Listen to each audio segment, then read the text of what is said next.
Hey guys, I have been starting it off saying it's Monday, bitch, but I know some of y'all don't get to us till like Tuesday, Wednesday, Thursday. So, happy day of the week. That's just what I'm going to say.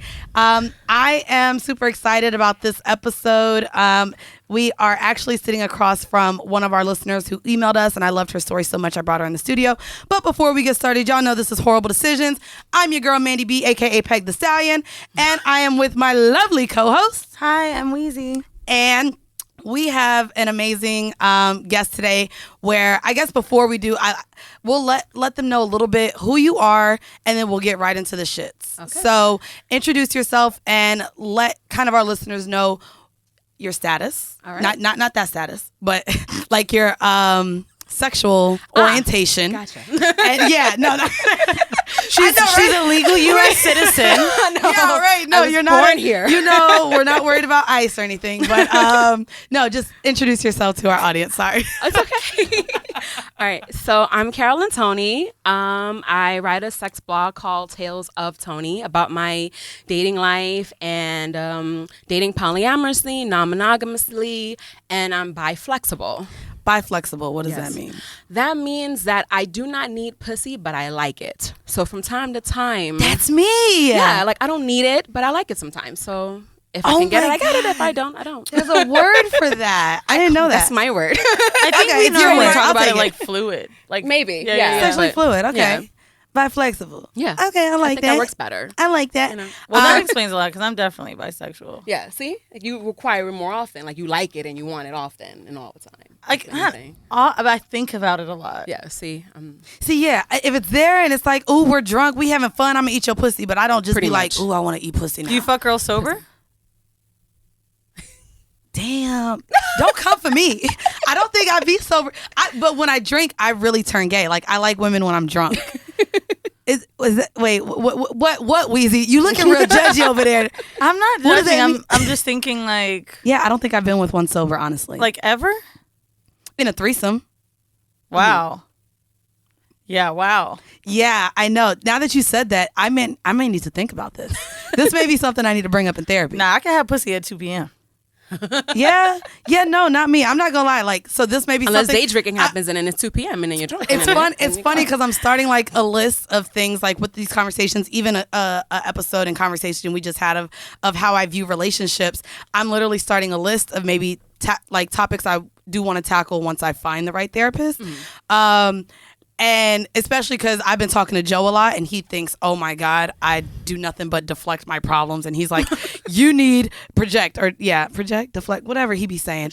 And so even with his patients interviewing fucking Nicki Minaj, I said, did you learn that from therapy? Because if so, sign me the fuck up. Because that nigga had like, I could not. So before we get into our vanilla shit, I know y'all are just like, damn, y'all bi-flexible, she eat pussy. Okay, but what makes her special? Why did y'all bring her on? Because everyone be like, bring me on the show. And Weezy and I will be like, well, what makes you special? I'm fun. I have sex and I like it a lot. The best email we ever got was a girl that I literally wrote back. She did. What makes you and your best friend so special? Listen. She's like, we are just a ball of fun. We are hilarious. We do so much ho shit and everyone thinks we're crazy. And I wanted to write back and say, have you listened to me and Mandii? Because that's pretty much who we are, bitch. And what would add to that? She's like, we've just got the best stories. That's literally, and we were like, no response. You know, you really have to like seriously like dive in with somebody about like, what story? Like, tell me a story. Please. I'm starting this new podcast about drunk storytelling and just gathering content, right? It really comes from people in bars. They're like, dude, I've got the best story. I'm like, okay, tell me. Fuck this girl. She threw up in my apartment. You think that's it? You think that is not that crazy? But people like, and that's the thing, like, what's subjective to crazy? Mm-hmm. Like, we've had people on here who like to fuck shoes, right? Bro, the wine bottles in your asshole. A hamster blended. I saw that in Jamaica once. Oh God, you saw it in Jamaica? Yes. So me and my friends went to a trip. We went to Jamaica for my friend's birthday, and we went to this nightclub called Shades. Oh, okay. You didn't see this at Hedonism? No, I saw this in Jamaica at a club. In a nightclub. A nightclub, not a sex. No, a strip club. Whatever. Oh, okay. So between sex on stage some lady, not her ass, but she brings out a champagne bottle of sparkling whatever and sticks it in her vagina. That was Andre, bitch. And then it goes in there and then she squirts it out like a fountain of vagina juice mixed with champagne juice. It's funny because that's Acidity exactly when Yeah, we that's when my mind hurt. left the pussy show in Thailand. Yeah. She did it with water, but as soon as that bitch started squirting us at the bar, we said, "Oh no, we're done." We just wanted to see you maybe ping pongs. We did the ping pong. Thing. I would rather see someone squirt water than champagne. Yeah, why? I'm such a bad pH over there. That's what I mean. I don't care about her pH. It's champagne. Yeah, but still, for example, like, you know when you watch something and you're like affected at what's going on with them, like like watching an accident or like watching something that's painful, like just knowing there's that much acidity. Think about when you swallow champagne really fast. Yeah, how you feel that? You burp it right up. Like it come right up. Your pussy probably stings, like bro. It does. Yeah, wasn't I had to burp just thinking about it. So, but before again, why Carolyn is such, or do you want to do Tony or what? Carolyn. Okay. That's my name. While she is an amazing guest and also fits right into the horribleness of this show, one of the things that really pointed out to me in her email, would you like to share it or am I okay with saying it? You can say it. Okay, so one of the things that pointed out, not only is she poly, not only is she into the casual dating and having multiple partners and enjoying sex clubs like myself, in her blog, she shares that 10 years ago, she found out she was HSV2 positive, which is the herpes simplex.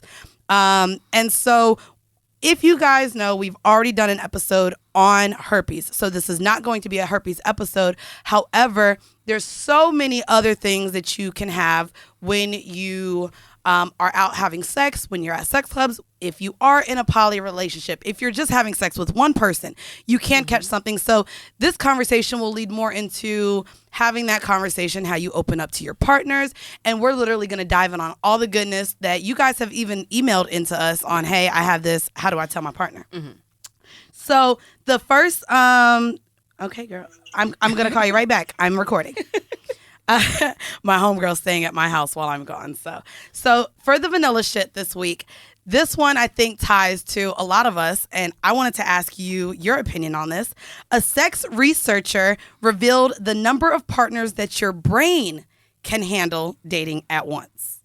So there was apparently a study, it says, with Bumble, Tinder, Hinge, and various other dating apps at our fingertips, the number of eligible romantic partners has become almost too high to count. However, according to a sex researcher, endless options isn't necessarily a good thing when it comes to dating, as our brains can only handle a certain number of partners. Let me see if they say the actual number of partners that they said. It's, of course, dealing with getting to know multiple people at once, having emotional connections to I would think numerous 2 to people. 3. You would say 2 to 3? I think it depends on your emotional capacity, but yeah. I know 3 is enough. Right now I have, beard-based scissors and only room for one other person, really. So here's my question, because they say that the concept of overdating is actually hindering someone's chances at finding love.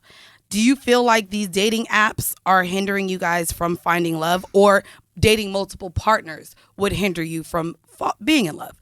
No, I don't. I think that's a really asinine answer. Think about, look, I was in sales for 8 years? Literally, it's all a numbers game.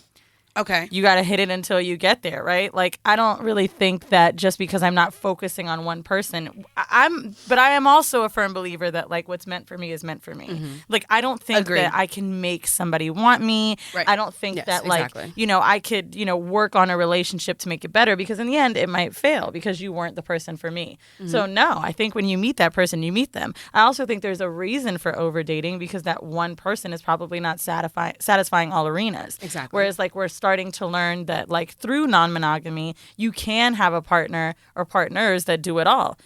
Right. That's why I have Beard Bay and Scissors and someone else, right? That I'm dating, because they all fulfill different areas. So that's what the dating guru James Priest previously told The Independent, that overdating is counterproductive because rather than focusing on someone who might be a great match, you'll be thinking about the next ones. So when dating, whether you're poly or dating in where you want to be monogamous, if you're dating multiple people, do you find that, okay, because this person doesn't satisfy this, instead of trying to find a compromise or, like you said, you just seek it in someone else, does that seem counterproductive in trying to actually just find love with maybe one person? Like, you get what I'm saying? Yeah. I was monogamous for almost all my life. I only recently stepped into the poly non-monogamous What's train, recent?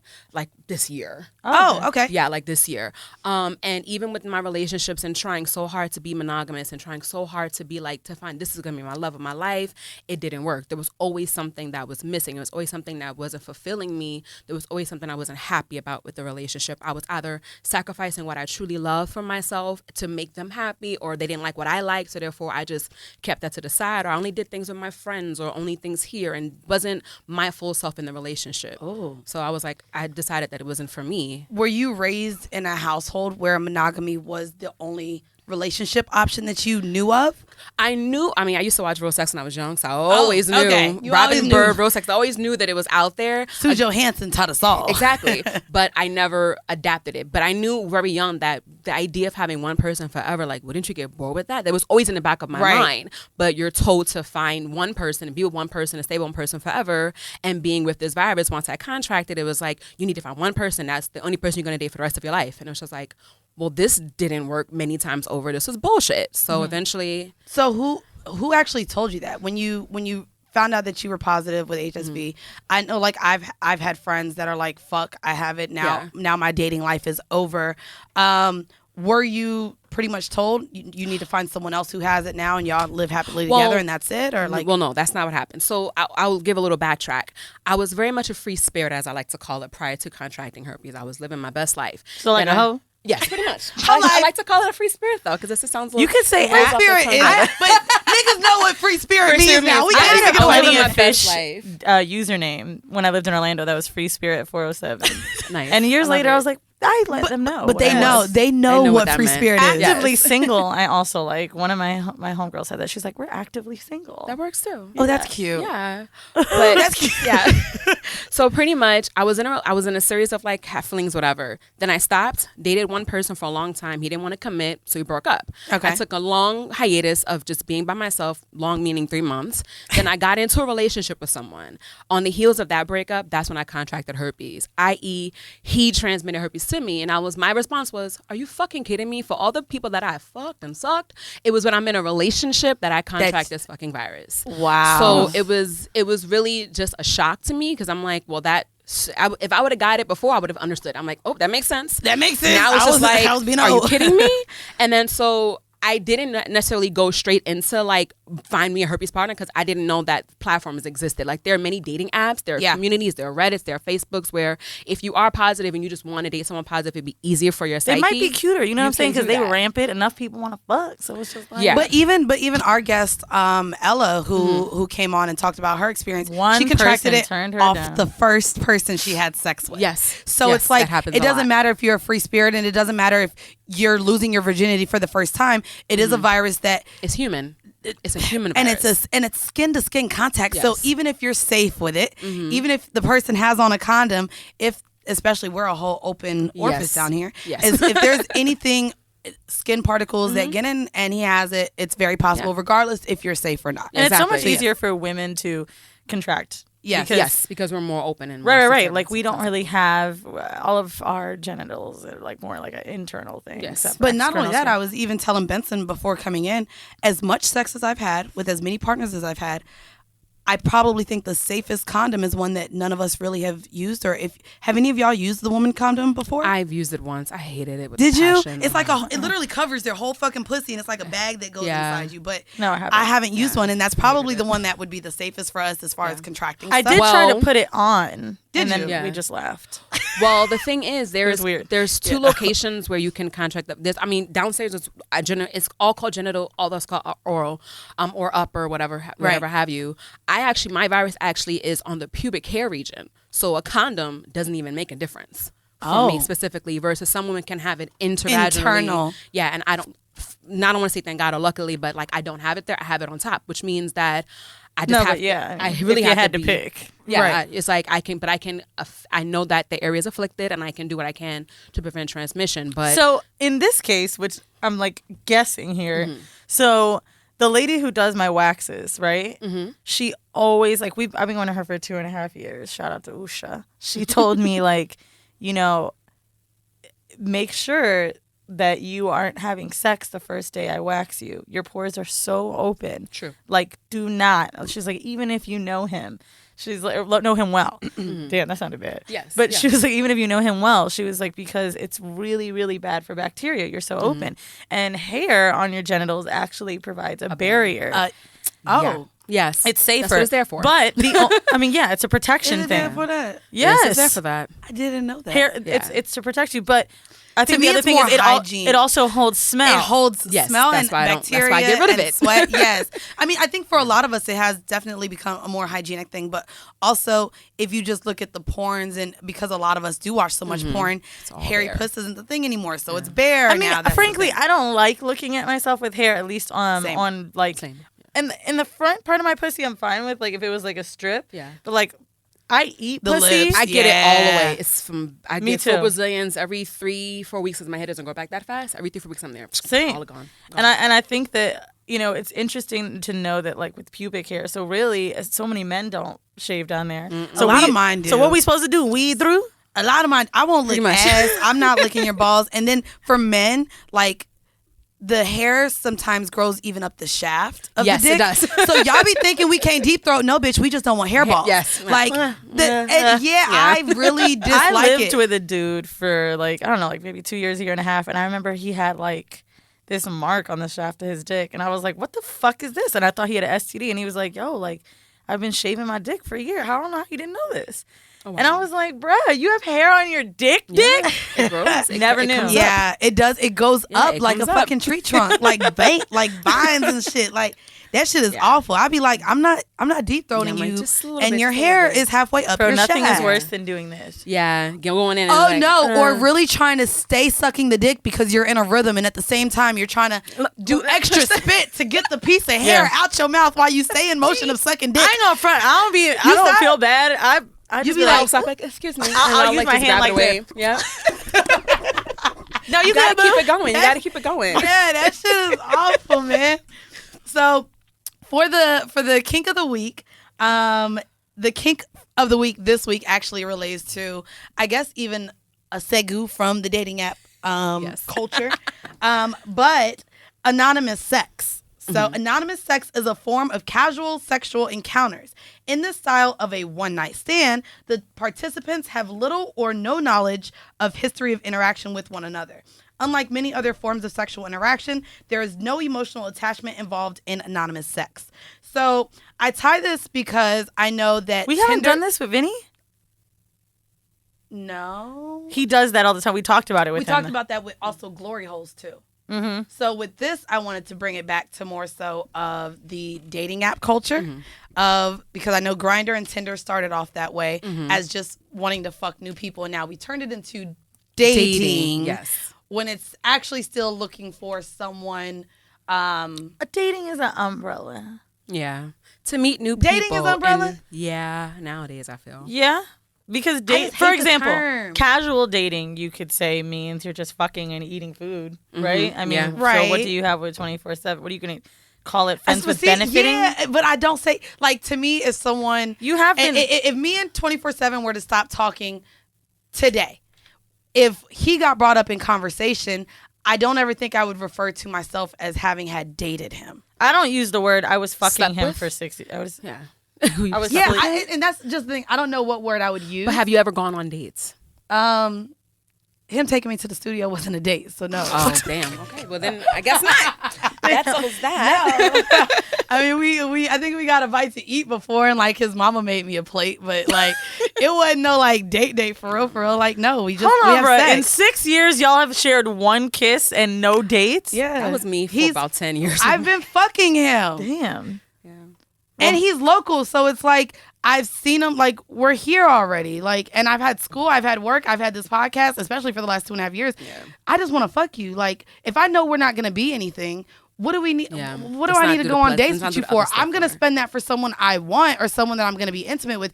I just need to fuck you. Because that's when I would start. Release. If we were going on dates, that's where I would be confused as to what role he plays in my life. Mm-hmm. But because I don't confuse the two, I know that I don't want to be with him.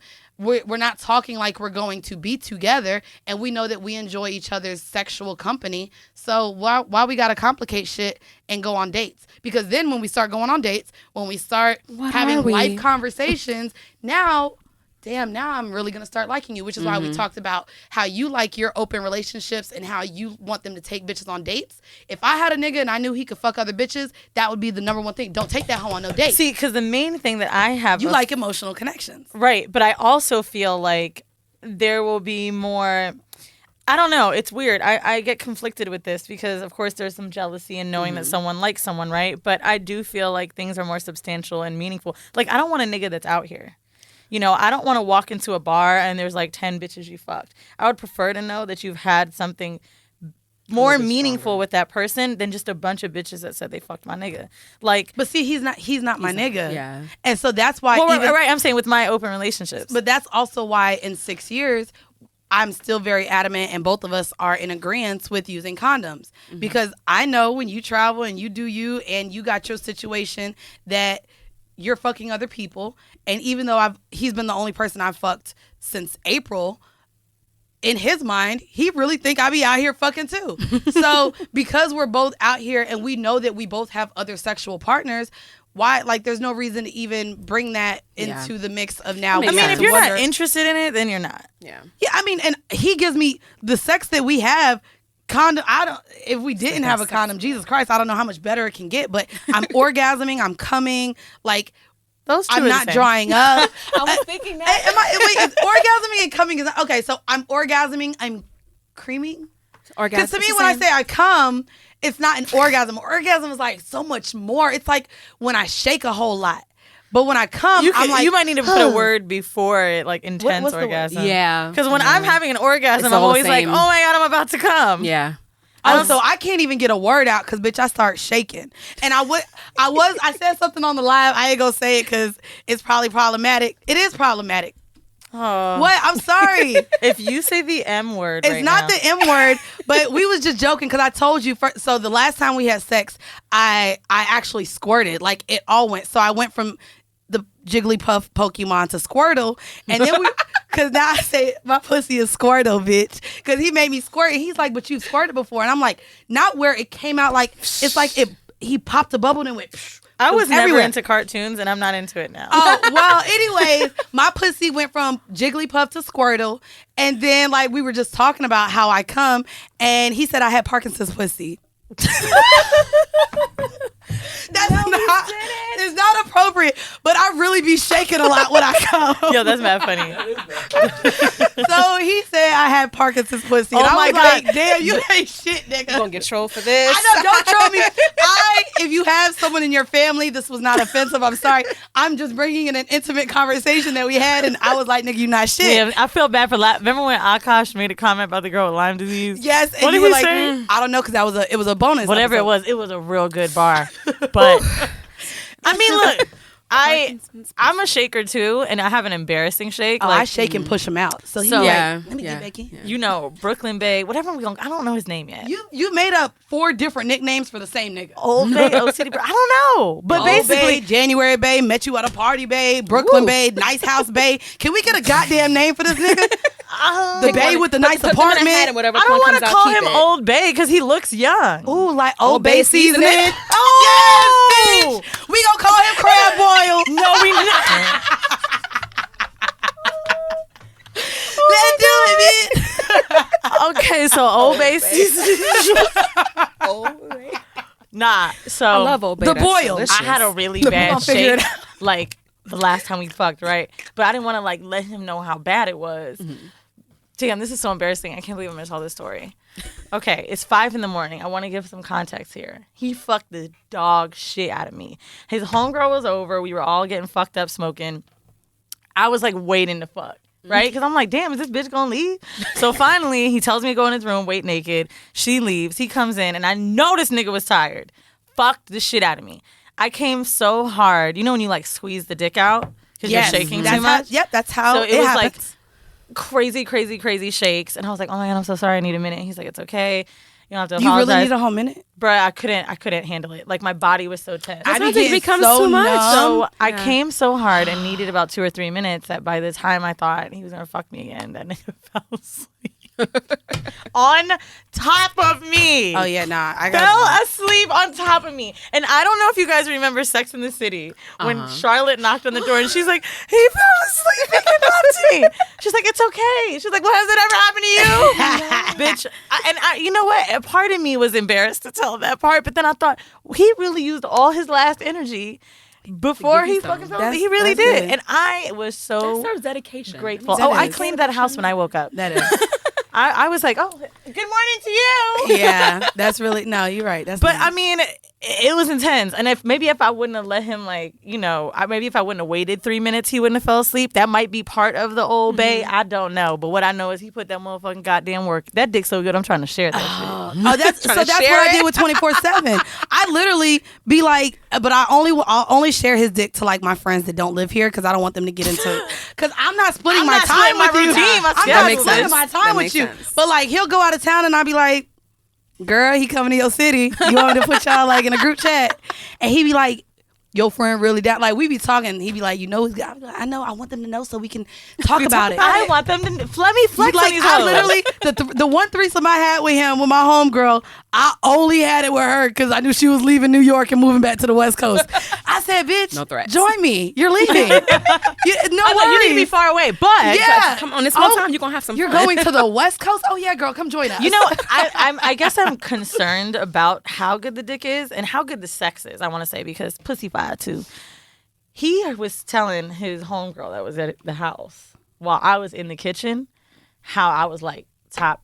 What did he say? He was like, yo, like the head crazy. Don't you love when you get that accolade? Yeah, I did. So he was telling his homegirl this. You think he's trying to have his homegirl join in with you? No. I wasn't even that type of energy. I don't think she's into girls either, and we weren't into each other. But like, she had just met me, and like he was saying to her while I was in the kitchen, like, oh, ain't she cool? She was like, yeah, she is. He was like, yo, top 3, and I'm sitting there like, but. That sex is good as fuck. And I'm scared, bitch, because, like, we be fucking talking about how good the sex is. And he be like, yo, I know you about to act crazy. I be like, nigga, you about to act crazy. He's like, you about to be my favorite. I'm like, favorite, nigga? You got options? But I know he do good dick. When the dick is good, just gotta adjust the levels. The dick is good, you just have to realize, I ain't gonna lie, 24/7 dick. So I be like, do you give it to everyone like this? do you monitor it? You know, tell me you fuck me I like feel that. like, honestly, some of them bitches are undeserving. Like, you just need to give them regular dick, but you can't be fucking them hoes like when that you nigga told me he had work to do when I was trying to get some dick, I was like, I know he's lying and it's okay. Because I'm going to take the lie. It's okay. It happens. The next time, just let me know when you're free. Let me know when you're here. I'm ready. I'm ready whenever you want. I am grateful for whatever I can get. Let me tell you something. We went out to eat and I was excited to put on this nice dress and shit. And I was eating this octopus and we got this nice ass fish. And I'm like, you know what? This is just a perk because I am blessed. I am just going to enjoy this. I could have done it myself, but you know what? Fuck it. I'm not going to say anything to fuck this up because if I ruin this dick that's a 15-minute Uber away, it's my own fault. That's my 15-minute Uber away at 4 a.m. Otherwise, the GWB be a fucking mess. And then I'd be like, damn, 42 minutes? 42 minutes versus 15 minutes? If it's during the traffic is crazy. Across the GWB, right? Oh my, it's all the trucks. It's where everyone goes when they're doing the truck routes and shit. So I'll literally be in standstill traffic. Can you take public transportation? No, not into Jersey, and and there's no train that goes across Bronx. This is the Cross Bronx Expressway. Yes, like fuck. But yeah, and then that's it's just amazing. Today's episode is brought to you by Stitcher's new podcast, The Secret Lives of Black Women. It's all about Black women striving to live their best lives, trying not to lose their minds, or be in constant rage during the process. During each episode, the hosts Charlotte and Lauren overshare their personal experiences on everything from sex, politics, to meditation, and how those things have either helped or hurt their journey to joy. The ladies invite on a luminary, a Black woman they look up to who's inspired them to share their own experiences on the show with them. Search for The Secret Lives of Black Women in your podcast app and check out their first episode. It's out right now. Hit subscribe so that you don't miss it. Thanks so much, Secret Lives of Black Women. Let's get back to the show. We're going to go ahead and get into our horrible decision this week. Again, I'm excited. So we are going to pretty much be discussing not only poly dating, but having multiple sexual partners while having an STD that is whether curable or non-curable, but how to have the conversation, how you bring it up, how to feel less shame about it, and to realize that we live in a world where shit happens. So again, do you want to go through? I mean, is that an okay way to? No, that is the truth. Shit happens because it can happen to anybody. It really can. None of us are immune to anything. Yes. We're not. Yes. Period. I mean, unless there are shots that can help you, but no. It's just herpes. The assumption that you could be the safest person ever. You know what I mean? Yeah, it's just a lie. Right. Or even the assumption, and I'll say, I not that I hated that you said it, but I also don't like the idea that we as free-spirited women associate, damn, I know I should catch something because I'm doing this. True. We should also eliminate the stigma that just because I have multiple sex partners doesn't make me any less clean or less dirty than someone who's they say who's that been people in that are more actively single are generally getting tested more frequently. Exactly. The same with sex workers. I mean, and we shame them, and they get tested every 90 days or every... Porn stars, sex workers. Every couple months, people that are more frequent with sex, which the irony of this... I hate to put these bitches out there, but when I was working in an office, so many girls would come to me about the STDs that they got from just a happy hour that they met a guy at. Meanwhile, they looking at me like I'm out here itching my pussy, and I'm like, no, ma'am. But what's crazy is that was actually one of the questions that was sent in as well. Not only when I discussed sex clubs, but when we went to hedonism, people were like, you weren't scared you was going to catch something? Because those people out there be like, and it's just like, people when you're in this lifestyle and you are having as much sex as you are, 9 times out of 10, you're more in tune with your body. You know when something's itching and bitch, it wasn't itching the day before. You know your smells more because you're in tune with your body more. Not only do you please yourself more, but you're interacting with people where you know when your body ain't right. I was reading something about chlamydia recently that said... they like compared it to a UTI. So like obviously some STDs you won't have any symptoms, but people were saying they could feel immediately.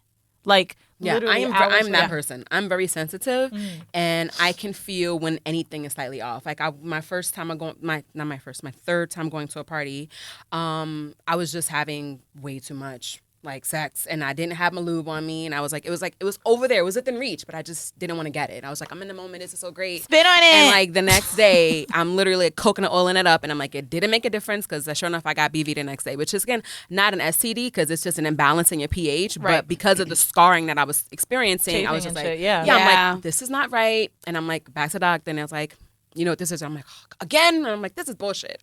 But yeah, essentially it happens. Like, BV, you know your body. A thing that can happen to anybody, bro. Yes. BV can happen like that's why when I was on vacation this weekend, they was laughing at me because we would jump in and out of the pool and I say, let me go change. Let me go get my change. Exactly. I ain't sitting moist, nigga. That's for UTIs too. UTIs, yeast infections, BV, all of those can literally, if you're in a swimsuit, so prone to that shit. Or if you're using different soaps, because I'm a class passer. Different soaps, and every time I go to gyms, I'm like, exhale, this gym, that gym, and I'm just like, something doesn't feel right, and it's like, how about you just use Dove? How about you stick to the same soap? I carry the same soap with me everywhere I go. Like, just I can't even use different soaps. So you're now dating poly. Yes. What does that mean to you? What is your, because we've had different different people who have been on the show who identify as poly. Yeah. But yet there's still different ways in how you could have a polyamorous relationship. Yes. So can you explain yours? So for me, on the heels, before I took a hiatus of dating in general, I was more non-monogamous, where I was just like, if I met you and I liked you, I told you my status, you're okay with that, I had sex with you. And then there was a person I was seeing that it was just dry. Like, the sex was great, but there was no conversation, there was nothing, it was just sex. And I was like, this is not fun for me. And then so after my hiatus, I came back and I was like, I want a connection. I want to be able to talk to you and like do things with you and go on dates with you and actually enjoy your company, right, and have you support me and be in my life in a more significant way. I'm looking for that now too. And that essentially became the poly part of it, where I forced that first before non-monogamy, where one of the partners that I'm seeing right now, we've been dating since, I want to say February. We just had sex last week. Oh, wow. And so we were dating and having great conversations and just being with each other and each other's company, but we just recently had sex. So it's like the conversation and the connection is primary, the sex is the bonus. Okay. So that's what it means for me. Okay, that makes sense. Yeah. And so how have you, over the last 10 years with your new partners, with being in this poly relationship now, how do you introduce to the partner your status? Yeah. So it really, when I came back into the dating scene, I did a bunch of different things. I was on dating apps again. And so on Tinder, I actually put it on my profile. I did I put on my profile on Tinder and on Hinge, and 2 of the guys that I'm still seeing are from Tinder. And what did it say on what did you say on your dating profile? Did I delete it? Let me see if I can find it. But it pretty much states that I'm non-monogamous, polyamorous, non-monogamous, and herpes positive. On your dating profile? Dating profile, yes. Go ahead, bitch. She said on Hinge and on Tinder? Yeah. And she said 2 of her partners she actually found.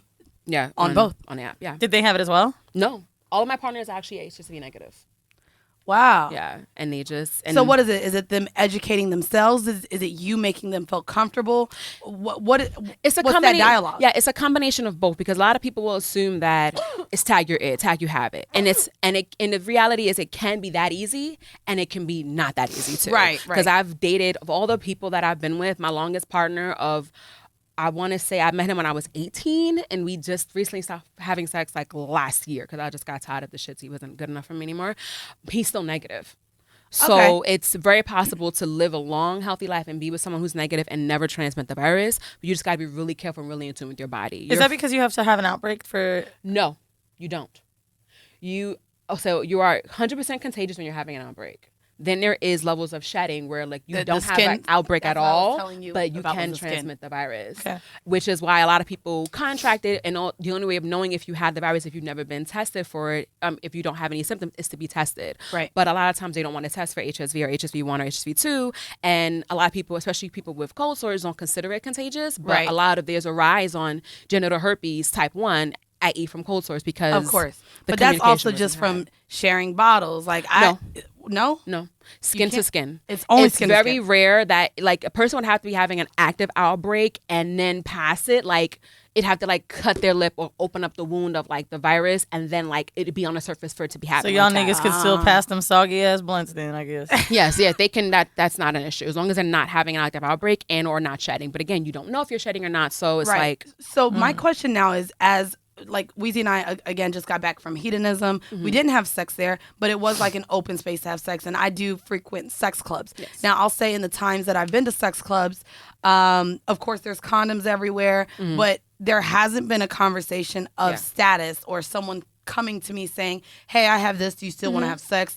So what is your conversation like in the setting of a sex club because girl, I don't know. I don't. So I went to Caligula. That was the first club I went to. And so prior to actually going into the party, I went on Reddit and I went on Facebook to ask people in that poly community how would they feel about a person in my situation actually going into there. Oh, okay. So I did like a little bit of research. That is and they were dope. like, that is dope. yeah, I wanted to like be that. I wanted to be as honest as possible. Like if they're saying, if you read the guidelines, none of them ever say you can't come if you have an STD. No, they don't. So it's just like, okay. So I asked and they're like, just be honest and just disclose. One person gave me the advice to get there early so I can socialize and feel less stressed out about like engaging. And I was like, okay, that works for me. So I ended up going to the party. I sat at the bar and I ended up speaking to one guy and I told him my status and he was like, okay, thank you for telling me. Again, it's a lot of thank you for telling me or I'm sorry you're dealing with that conversation, but I'm just like, it happens. I'm a human being. I fuck. We all do. Right. It is what it is. And eventually he was like, so I would like to go upstairs with you. And I'm like, okay, let's go. And we used a condom and I ate some pussy while I was up there. He had sex with me and it was like, great. My area of affliction is down here, so anything I can do with my mouth is never a risk to any of my partners. So that's why I'm open to eating and sucking versus like I have to talk to you before we actually engage. I wanted to mention, like she said that it doesn't say that you can come in if you have an STD. I went to one sex party where you had to email your pictures before and stuff like that. And they did ask for a photo of your ID and then your results. Like, it had to be within a 45-day window. And what I found interesting is to check the ID and, like, send the results, make sure it's the same name. Like, I liked that they did that. I thought it was dope. And then I think that they were talking about herpes. So, you know how, like, have you ever looked at your results and seen how it'll say less than a certain percent? Yes. Yes. They were showing the weight, like what kind of percentage you could have. Yeah. Oh, wow. Yeah, because essentially the idea is that everybody has some form of it. If you have chickenpox, I think there's there's in your life. There's a total of eight eight different types. Yes. And so that's also why they're not tested because all of us hold at least one strain of it, and a lot of us have had chickenpox growing up. Yes. Like it's just, especially if you're a '90s baby or before. Yes. I don't think chickenpox is a thing now. No. With the But younger it turns kids into shingles as adults, right? as older people, right? as older. But a lot of us who were born in either the early '90s or before, that was a common thing. At some point, you get chickenpox, and then you can't go to school, and then once it's all over and all the sores are off, you get back to class. That's right. So I guess I'm trying to think how I would respond to someone telling me that, but I also think that this goes to what we were saying earlier. When you are open to these lifestyles, so the swinging lifestyles, the sex clubs, I don't think shame is as attached to STDs as someone who's a little bit more closed-minded. Yes. Because I'm not gonna lie, I was talking to this guy, fine as hell, and we were going through what we liked in the bed, and I brought up like kinks and things that I was into, and of course I brought up pegging, and he was like, "Oh yeah, nah, I don't think I could fuck you now because if you fucked a nigga that lets you peg them, that means he fucks with guys, and if he fucks with guys, that means I don't know what you got type shit." And I was like, "You think because literally this was our conversation, and nigga plays football, just a little." And I was just like, we literally had to get into the conversation. I said, so this is me opening what I'm saying to you, but you don't think that you dealing with a woman who's casually fucking, you think she knows everything that those men have done and everything that the women that they've done have done? Like, to be so closed-minded when I'm telling you, it's like, it really amazes me, like, the people who aren't in this lifestyle, how closed-minded they are, but to even still associate diseases back to gay men. I watched a men who deal with conversation go men. down like a few weeks ago in Miami where there was 3 people at the table next to me. I was not with these people. And I guess the girl brought a gay friend. And so there was 2 men at the table and a girl. Okay. This is the context. I just hear her saying like, wow, my nigga, like, you don't fucking know shit about him. Like you worried about a fucking sip of a drink. Are you serious? I guess the dude maybe took a sip of something. And she was like, I'm the one who's a fucking bottle girl. I'm probably more liable to have shit than him. And I was like, in real life. In real life. that shit was so funny. And I'm thinking to myself, like, and this is no shade to like bottle girls or entertainment industry, but like, seriously though, it's like, the avenue that men meet women in, which is semi-sex industry when it's stripping or things like that. But like such a stigma on gay men, such a freak out, such a inner homophobia. Like I understand that it's more rampant, but still, like if your odds are that you're gonna get something with a bitch, either way, you think it's because I strapped up? Yeah. Yeah, it's dumb. stupid. It's stupid. Dumb. It's close-minded. Or the idea that whoever you're fucking, you're aware of their entire sexual history and everyone that they've fucked. So the fact that he literally went from, oh, you're into this, and one of the guys, like a nigga actually let you do this to him, that means he's been with men, and now that means I don't know if I can have sex with you because now you're attached to that. I think I was like 22, 23. And he didn't have any more condoms. I spent the night at his house, and I was like, "Oh well, like, can we go get one somewhere?" And he was like, "Yo, honestly, he's like, I haven't been fucking with nobody." He was like, "The girl I talked to was like, she a little secretary. She don't be out here." Oh, the nigginess. The nigginess. The arrogance of she ain't messing with no one else. I had to cancel somebody a couple of months ago because of the same shit. I'm just like, you're like, whatever you think that, because again, in the lifestyle, he was like, yo, and I asked him, I was like, just, did you use a condom with her? He's like, that's not your business. I'm like, excuse me. It is. Wait. Yes. You were dealing with somebody. Yes. He had sex with someone else. Yes. And you asked him if he used a condom. Yes. And he said that it wasn't your business. Yes. But he still wanted to continue having sex with you. Yes. And had an ex-girlfriend who cheated on him. Like, it was just like, so your chick that cheated on we you, know like, your intuition ain't too good anyway. So that's my thing too. And I think it's something that for everyone listening, I think this is very important, that when you are having sex with someone, specifically in a non-monogamous fashion, although maybe you feel like you can't be questioned because you guys are not in a relationship, it's 100% valid that I ask you about anything that you're doing with somebody else in to protect myself. Yes. And you should be open enough. If I know you're having sex with other people, be completely honest with me about what you're doing when I'm not there. Like, we know we're fucking other people. That's fine. But yes, it is my business if you're out here fucking people raw, and now you're coming to me and you potentially want to fuck me raw, because now, no, not going to happen. Precisely. Right, not gonna happen. So yeah, I'm glad that you told him. Yeah, I had to shut the shit down. And he got upset with me, and then again with the backlash, he was like, "Well, you're the most dangerous one out of all of them." I'm like, wait, yes, bitch, Let us Yes. call him. We're not gonna do that. I had to read him all of his rights. I'm saying, you're the guy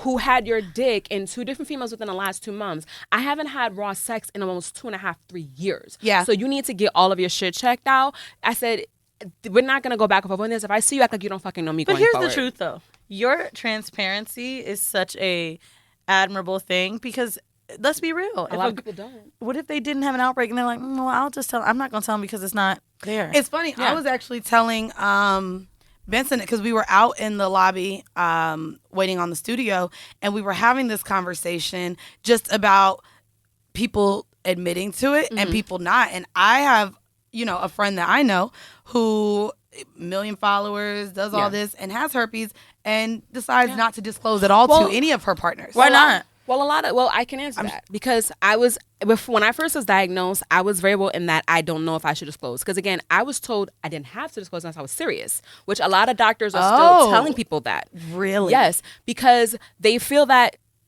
condoms and using Valcyclovir, Valtrex, whatever, minimizes the risks. So if you're having casual one here, casual one there, the probability of you passing it is highly unlikely. However, if you're having one person consistently seeing them all the time, it may become more transmissible. Whether or not that's here or there are doctors who are telling people, well, you don't have to tell us you're serious. And the fact that they don't test for it and all of these stuff, that is a lot of it. So when I was first diagnosed, I didn't, other than knowing people who had serious like oral herpes, those are people who I asked, and I said, well, how do you date with this virus? Because at that moment, I knew it was the same thing. I didn't, however, know about shedding, which is when you can transfer the virus without having any symptoms. So there was a part of my mind that did not know that I only knew that if I had an outbreak, I was contagious. Other than that, I thought I was fine. So I did, for a period of time, have sex without telling my partners until we became in a relationship. And luckily, I had a good experience with it. I was going to say, they received it fine? Yeah, they received it fine. They understood, and again, they understood why I didn't tell. Because a lot of times you'll get judged by it immediately, rather than, and especially depending on how you deliver the information. A lot of times it's like, oh my God, I have herpes. Do you still want to be with me? Versus an educated conversation about, I have herpes. This is how it's transmitted. You may have it. And all of the things, a lot more people are susceptible to understanding it once they know all the realities of it. Especially when you don't come shaming yourself on it. Exactly. Like, it's such a bad thing. I'm going to die because of it. I know you not have I to don't know. accept me as... I'm a firm believer in the power of choice. And I think once you take someone's choice away... Yes. Which is why, you putting it on your dating profile, to me, it's a lot, but I also get why you do it. Yeah, now let's get it out the way. Yeah, because a lot of it tied into how I was dating before, where because I didn't tell them at first and I told them eventually, there was a guilt of me staying there because I didn't get the initial choice. Even though they didn't contract it later on, I didn't want to leave because I was also afraid of going back out there, starting all over again. And I didn't want to keep having to do this conversation over and over again. So I stayed in relationships that I shouldn't have stayed in. I didn't disclose immediately. And then once I found out there were like forums and like people who, there were like communities of these people, then I found out that shedding was a thing. And I was like, holy shit. And then that's when I changed my tune to be, okay, I need to tell people from the beginning so it gives them a choice. You may have got it from shedding. Yeah. I need to tell them. I need to be Do honest you know who with you got them. it from? Yeah, my ex who I was dating for, She was in a relationship. Yeah. That's very interesting. Yeah. Well, we're going to go ahead. I love this talk. And if you guys want to continue the conversation in the comments, if you guys have any stories of your own that you would like to share about dating with any sort of STD and how you came about with having that conversation, we would love to hear it. We're going to get into our home mail real quick. And it is titled Sexual Mental Block. Hello, ladies. Thank you so much for what you do. I have been listening to you guys for about a year. I am one of your proud 27 white girl listeners. I need your advice. I started dating a new guy. Come on, Sarah. I started dating a new guy about a month ago. He's great. I'm totally falling for him, totally sexy, and we have sexual fun together when we're partying. But when it's just us, I'm having trouble getting aroused and climaxing. I don't have arousal problems usually, and I'm very attracted to him. When I think about him by myself, I get aroused. When I think of him with other women when we are together, I get aroused. But I just can't seem to get fully aroused naturally. I think it's because I like him so much and think he's so damn cute. He still makes me nervous and gives me butterflies. He's a fair-haired, blue-eyed, tall drink of water that I want to be able to fuck as long as I can. I know it's mental, but I'm having trouble overcoming it. I feel as time goes on and I get more comfortable with him, it will go away. I don't want to continue thinking about him with other women because of the whole sex magic thing. I did that with my ex and he went off and cheated. Not sure if it's related, but I don't want to risk it with this one. I'll think about it until I'm ready to come, then stop and focus on him, hoping that we will deter any sex magic from working. Anyway, what do you guys suggest that would help me? We do watch porn together, and that does help. I don't want to always watch porn, though, to have sex. Are there any stimulant products that don't feel like menthol on the clit? Please, any advice you can offer. I really like this guy. Sincerely frustrated. So when I read this, I'm getting the idea that she's associating arousal with being wet because she's asking for stimulators. She said she gets aroused after watching porn, and she's asking for any type of products. So she really likes him. She wants to have sex. Do you guys have any sort of maybe conversation or anything that she can do in order to feel more comfortable and be aroused with him? I'm not like a super, super wet person until like in the middle of sex. That's the truth. Okay. Like, and I used to get super insecure about it because scissors is like fucking super soaker, and like it's a sexy ass turn on, but like I'm just not that way. It takes me more time. So generally my partners always give me head first, or even though I am aroused, like, and they'll know I'm aroused, like I do get wet at some point, like, but I mean wet, I mean crazy wet, not like an uncomfortable dry, but I'm just not like soaked. I'll be real. The times that I'm the most wet, and this is just diet speaking, is when I'm drinking a lot of water. I know it sounds really basic, but like seriously, like it makes a difference. I've even tracked it. And then I take women's daily vitamins and probiotics, and that gets me more wet too. Because the daily vitamins, like, I don't know. I mean, I don't know how it helps. I'm sorry we didn't research this before. Yeah. But on some real shit, I'm telling you, water and vitamins really help me with that. To me, something that has gotten me more aroused with someone that maybe I wasn't aroused with, and you're saying that you like him a lot. So I know we've talked about, the idea of even shaming on not talking about sex too soon, or coming across as overly sexual because you don't want to look like a hoe or whatever the case may be.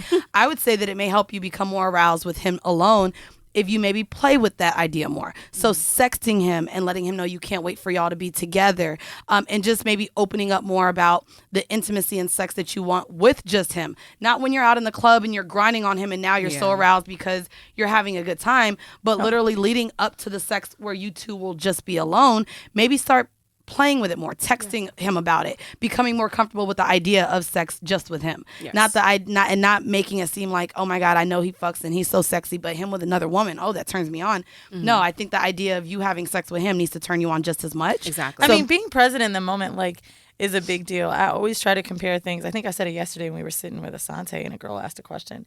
How would you feel if you knew that other person had to get off about you with someone else? Like, it could be sexy, but like knowing that you're not enough, like how would that make you feel? Like, I think it's a good practice to try to engage with that person at one time, not in terms of monogamy, but just like being present with that person and appreciating them for what they have, because I would be so upset if I knew I'm not gonna lie, me too. And so the idea that and that's not to shame her. And no, but I would say that's also something you might not want to let him know, that you get aroused at the idea of him with someone else, but you don't get aroused at the idea of yourself with him, because that could also just be an insecurity with yourself. Yeah, and I think that is that what you're gauging from that too? I feel that way too about that, because I mean, there have been cases where I'm just not fully there with the partners, and it's just.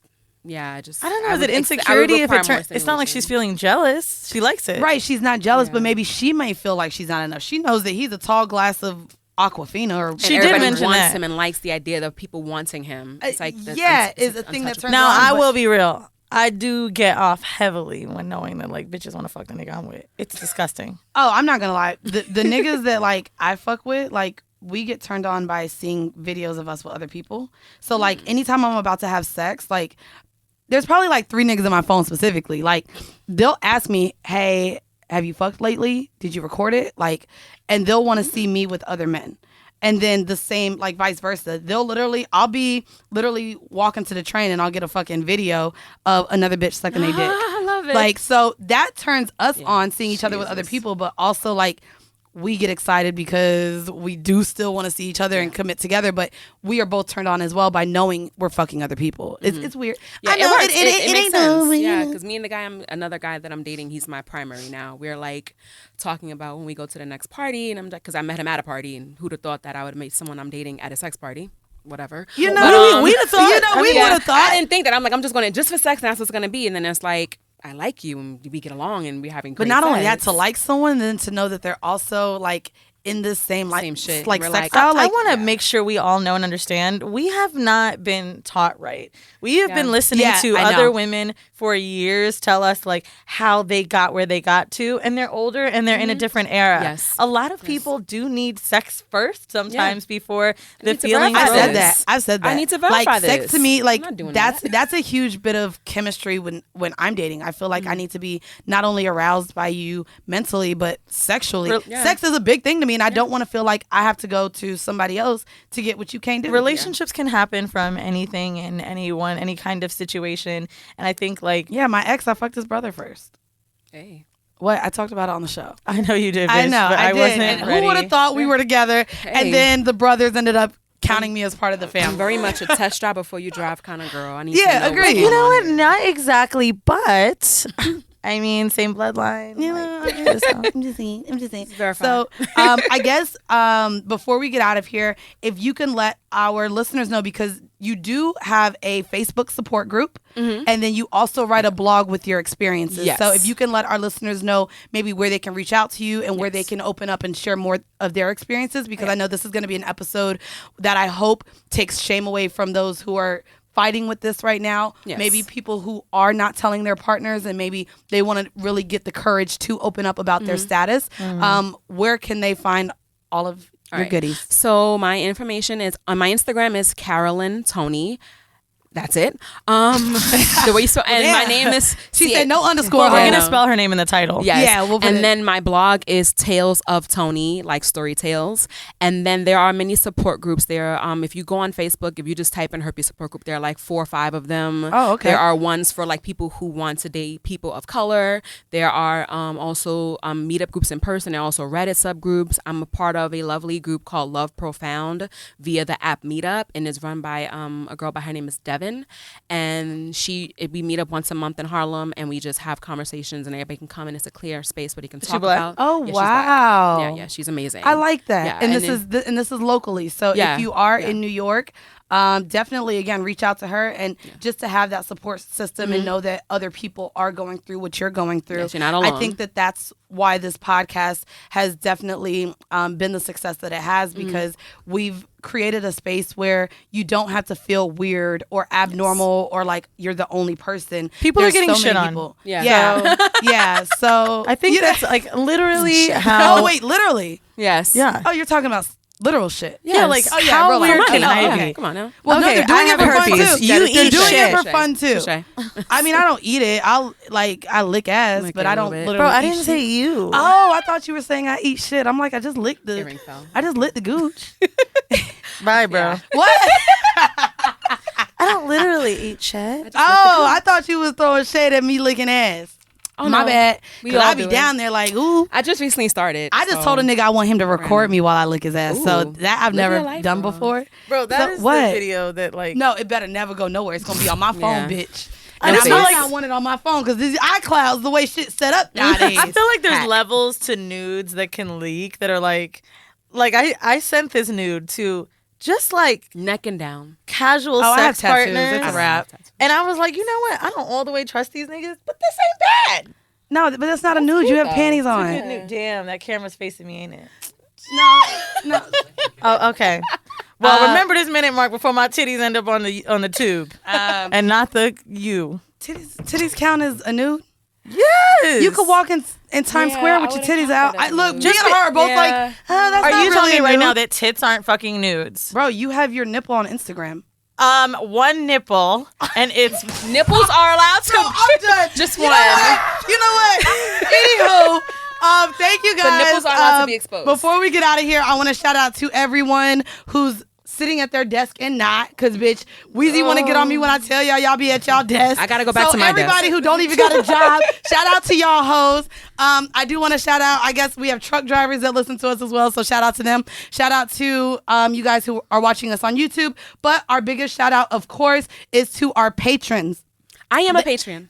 Shout out to you. What's your Thank you. Patreon name? Oh, Carolyn Toney. Look, see, Probably, maybe. I came to the Horrible show too. The one in New York. Which one? Oh. The one in New York where you had Gotham? the suspenders. Yeah, Gotham. Oh, yep, I was there. That was one of my Fun favorite of shows. fun. It was fun as hell. It was so Dog. much fun. It was just see, like- let them know they have a good time because Yes, we going you'll on tour have an amazing again. time. Make sure you bring your ass. Yo. Yes, and bring your homegirls because the bitches be ready to fuck after. Just know. Honestly, They all. that show, and people always say, like, what makes a good show? Why is this I don't a know. good It's show? the energy. It's Yeah. energy. It's energy. When that people, was like, respond. That, DC, and the first LA show. Those were, like, my favorite shows of last tour. But we're hitting 16 cities next. We're going to drop those dates later. Yeah, we're everywhere next coming up. But, again, shout out to the patrons for supporting us. As always, you guys are getting 4 episodes a month. Every Monday we're here. But if you are all caught up and this isn't enough horseshit for you, we drop 3 bonus episodes a month, and you have the opportunity to receive merch for our top tier patrons. Weezy is sending out sweatshirts. We have t-shirts, and we're doing coffee mugs now, so we can actually be on your desk at work or in your car or just at your house for y'all who don't have a job, who don't have a desk. I would love to know. She's like, why do you think Entrepreneurs. everyone sits at a desk? And I'm like, bitch, I think these hoes be paying There for our are expensive ass creatives, tickets. freelancers. Oh, those two. There's a woman who works for the MTA that told me that she listens to the show. That's not a desk. Okay, so shout out to y'all who don't have a desk. You ain't got one no more? Bitch, I made one at my house with That 2 don't- monitors. do you listen to podcasts with I 2 set up monitors, my not shit one, like but I'm 2. still an accountant at work, bitch. I got 2 monitors. I got my laptop. I got a little squiggle chair. I got my drawers.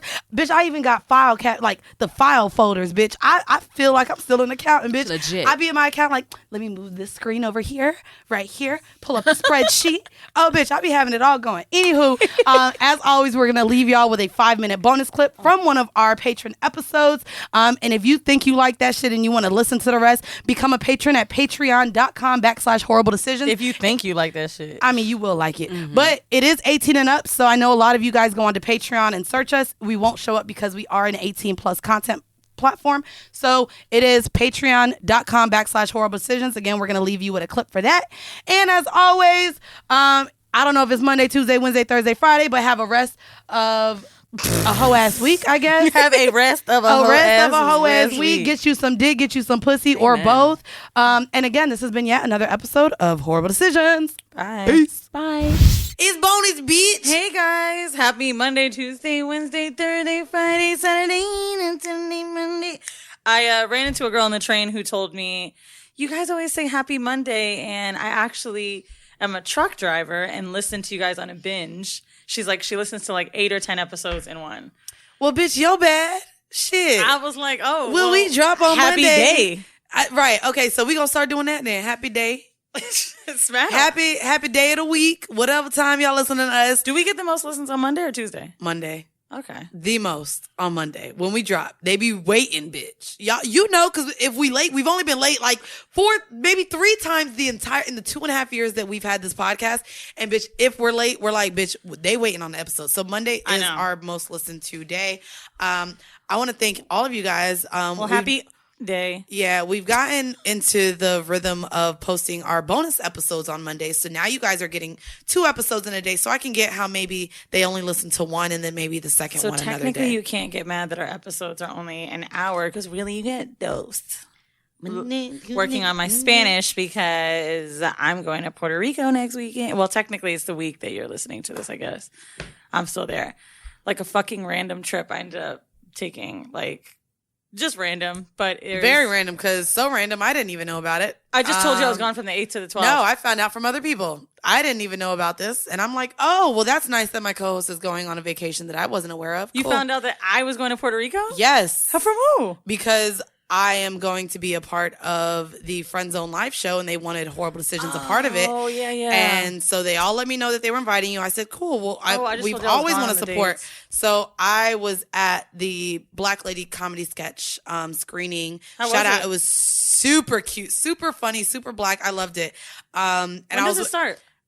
Today. Sorry. August 2nd. It came out August 2nd. So if you have HBO, you can tune in. So we're literally getting drinks. I'm with Jade, Fran, and Asante. And they're like, yeah, so I guess it's just going to be you because Weezy's going to be in Puerto Rico on the 10th. And I said, she is?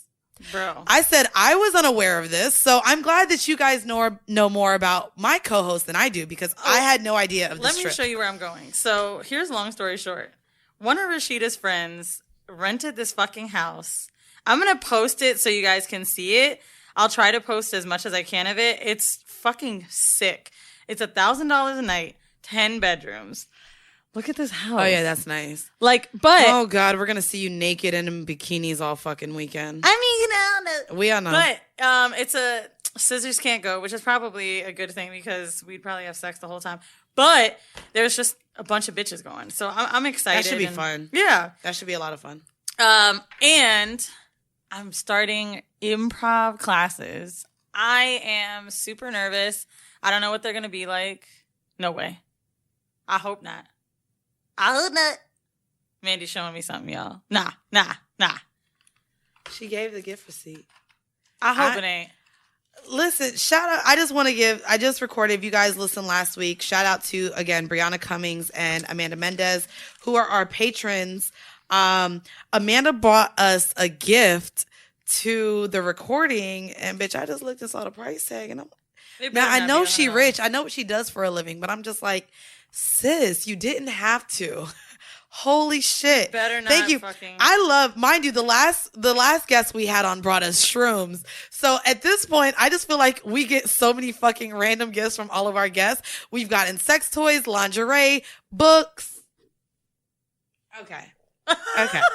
I'm just like, holy fucking shit. Yeah, shout out to you guys. I haven't taken my shrooms yet, but I'm going to bring them to Puerto Rico with me. Me neither. So I want a good view. Well, Jade also told me, so make sure Jade gave me some coconut weed shit. So make sure you can't take it when you're in Puerto Rico. I don't know how it goes with traveling with them bitches, but everyone that I've asked, I've talked to 3 people about it because I just did Jade and XD. So I brought them to do it with Jade, and she's like, listen, the only way you could take these shrooms is if you're in a good space. Right. So if you're in Puerto Rico and maybe you get into an argument, don't take them after. Like Well, that's really you have any to be, drug. The only drug they know that. say...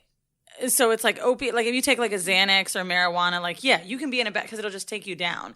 But any kind of drugs that are hallucinogens or psychedelics open up your other chakras. I know, bruh. She said, listen, you could go down she and go said, dark. if you're stressed right now, if there's anything bothering you, do not take these shrooms until you are literally in an ecstatic, happy place, because otherwise you don't know what your trip will be.